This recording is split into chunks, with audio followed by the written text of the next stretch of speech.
مصیبت کے وقت کی دعا۔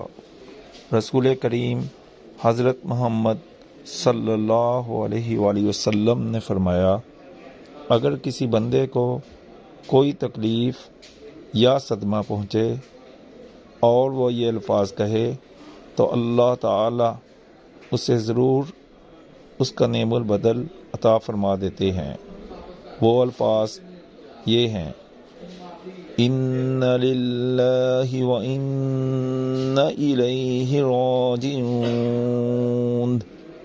اللہم اجرنی فی مصیبتی واخلف لی خیرا منہا۔